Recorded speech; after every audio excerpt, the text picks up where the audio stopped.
તો એકદમ રૂ જેવા પોચા ફૂલેલા અને એટલા સરસ નરમ છે કે જેને આપણે ત્યારે તળીએ ને ત્યારે એક ખાસ ધ્યાન રાખવાનું છે. અને લોટ બાંધીએ ત્યારે લોટને પણ બાંધવો એક નવી ટ્રીકથી હું આજે તમને શીખવીશ કે જેનાથી તમારા ભટુરા એકદમ રૂ જેવા પોચા બનશે. તો ચલો રેસીપી જોઈ લઈએ. કેમ છો બધા? હું છું નિરાલી દુધાળ. ટ્રેઝરફૂડના કિચનમાં તમારું સ્વાગત કરું છું. તો સૌપ્રથમ આપણે ભટુરા સાથે છોલેનું શાક પણ બનાવીશું અને એટલું ટેસ્ટી બને છે કે તમે એકવાર જો આ મેથડથી બનાવશો ને તો તમે આ રીતે જ બનાવશો. તો 1 કપ ઘરની વાટકીને સેટ કરીને મેં છોલે લીધા છે અને તેને મેં ઓવરનાઇટ થોડા એવા ગરમ પાણીમાં એટલે કે હુંફાળા પાણીમાં પલાળી દીધા હતા.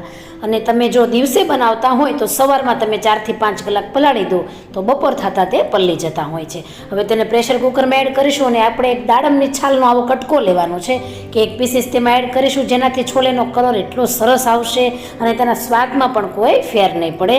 તો 2 કપ જેટલું પાણી નાખ્યું છે અને તેમાં 3/4 ટીસ્પૂન જેટલું મીઠું નાખવાનું છે અને મીડિયમ ગેસ પર આપણે તેની 6 થી 7 વિસલ આવવા દેવાની છે.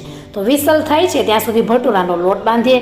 તો અહીં મેં 2 કપ જેટલો મેંદાનો લોટ અને 2 ચપટી જેટલું મીઠું નાખ્યું છે અને હવે તેમાં આપણે 3 ચમચી જેટલું તેલ નાખીશું.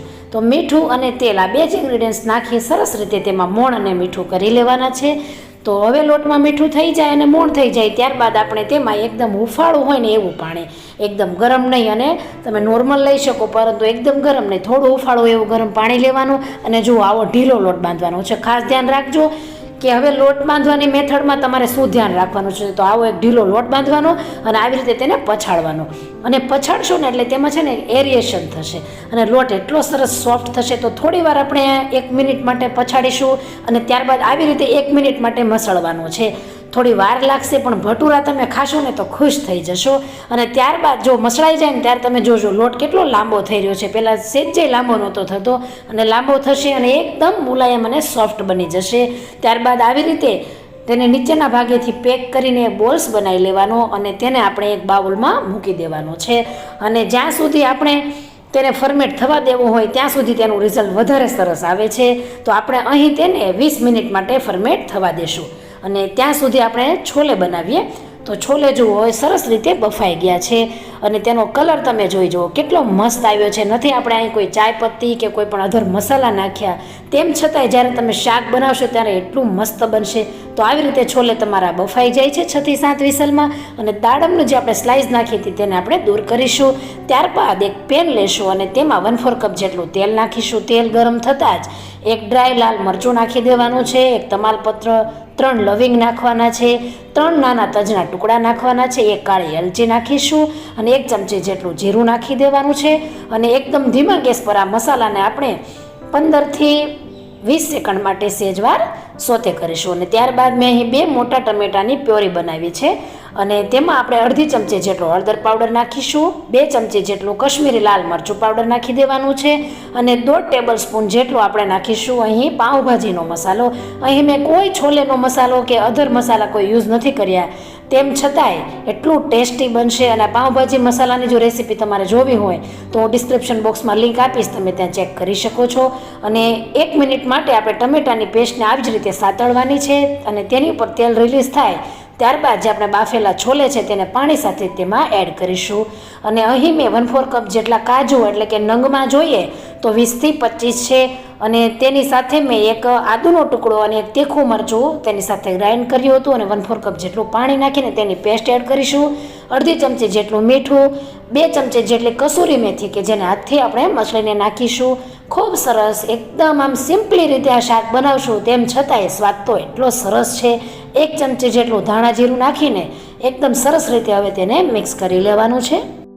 જો તમારે કાજુની પેસ્ટ એડ ન કરવી હોય તો તમે બાફેલું એક નાની નંગનું બટેકું હોય નાનું એવું તેને પણ ખમણીને એડ કરી શકો છો, પરંતુ બાફેલું હોવું જોઈએ એવી રીતે પણ હું ઘણીવાર બનાવું છું. હવે છોલેને આપણે ઉકળવા મૂકી દઈએ ત્યાં સુધીમાં આપણો લોટ પણ સારી રીતે ફર્મેટ થઈ ગયો છે અને એકદમ સરસ એવો મુલાયમ બની ગયો છે.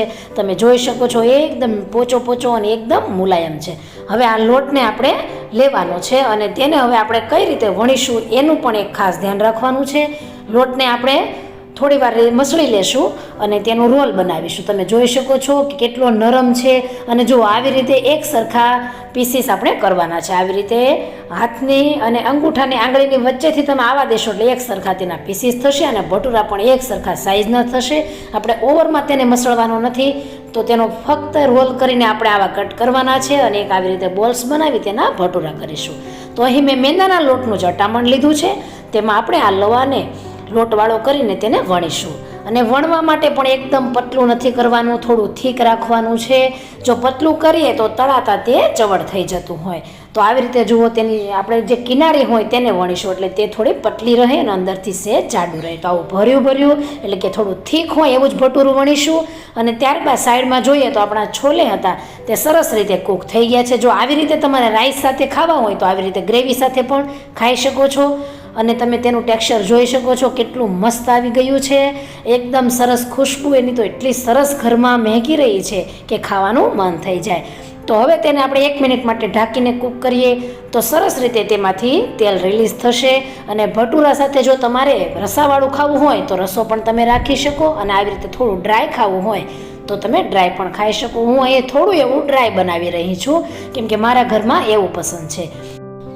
અને આવી જ રીતે તમે આપણા ઘરના જે કાળા દેશી ચણા હોય તેનું પણ આવી રીતે તમે શાક બનાવી શકો છો. તો એકદમ સરસ હવે છોલેની સબ્જી બની ગઈ છે. અને હવે તેને આપણે ગેસની ફ્લેમ બંધ કરી સાઈડમાં મૂકીએ અને સાઈડમાં જોઈએ તો તેલ પણ ગરમ સરસ રીતે અહીં થઈ ગયું છે. અને હવે ખાસ જોજો કે જો મેં તેલ આવી ગયું છે અને એક ભટુરું એમાં એડ કર્યું છે. અને ધીમે ધીમે તેની ઉપર હું મીડિયમ ફ્લેમ કરી છે અને સહેજ હું જે આપણો જારો હોય છે તળવાનો સહેજ પ્રેસ કરી રહી છું. તેમ છતાંય ભટુરું ફૂલતું નથી. અને તેની બીજી બાજુ પણ તમે જોઈ શકો છો કે સહેજ જે તે ફૂલ્યું નથી. તો આવું કેમ છે તો તેનું રીઝન પણ તમને કહું છું. અને હવે થોડું તેલ આપણું આવી ગયું છે ને ફાસ્ટ ગેસ રાખીશું. એકદમ ગરમ નહીં કરવાનું કે જેથી લાલ થઈ જાય. તો તેલમાં ભટુરાને પોતાની જાતે જ ઉપર આવવા દેવાનું. ત્યારબાદ જ આપણે ચમચો કે ઝારાથી ટચ કરવાનું. અને પહેલું ભટુરું કેમ નહોતું ફૂલ્યું એનું કારણ હતું કે મીડિયમ ફ્લેમ રાખી હતી અને થોડી વારમાં જ આપણે તેને ટચ કરી દીધું હતું, એને ઉપર આવવા નહોતું દીધું. તો ધ્યાન રાખજો કે તેની જાતે જ ઉપર આવવા દેવાનું. ગેસની ફ્લેમ ફાસ્ટ રાખવાની. અને જેવું ઉપર આવી જાય ત્યારબાદ તમે ગેસની ફ્લેમ મીડિયમ કરી શકો છો. તો એકદમ સરસ આવી રીતે જ બધાય ભટુરા આપણા ફૂલશે. જો ઉપર આવી ગયું અને ત્યારબાદ જ આપણે તેને ટચ કરવાનું. અને જેવું ટચ કરીએ ધીમે ધીમે સોફ્ટ હેન્ડથી કરવાનું જેથી ભટુરું ફૂલેલું હોય તેમાં હોલ ન પડે અને તેની એર નીકળી ન જાય. તો જોઈ શકો છો કે ઉપર આવી ગયા પછી જ આપણે ચમચાને ટચ કરવાનું. ગેસની ફ્લેમ ફાસ્ટ રાખવાની અને થોડું ફૂલે એટલે ગેસની ફ્લેમ મીડિયમ કરી દેવાની. બસ તો હવે આવી રીતે ફ્રાય કરજો એટલે તમારા ભટુરા પણ એકદમ પોચા રૂ જેવા અને નરમ બનશે. તો તમે જોઈ શકો છો કે એકદમ પોચા અને રૂ જેવા બન્યા છે. તો છોલે પણ એટલા જ પરફેક્ટ બને છે. તો ફ્રેન્ડ્સ એકવાર જરૂરથી આ રેસીપીની ટ્રાય કરજો. ખરેખર તમારું દિલ ખુશ થઈ જશે. અને રેસીપી ગમી હોય તો એકવાર લાઈક અને કમેન્ટ આપી દેજો અને વધુમાં વધુ શેર કરજો. તો ફરી મળીશું. આવજો. જય શ્રી કૃષ્ણ.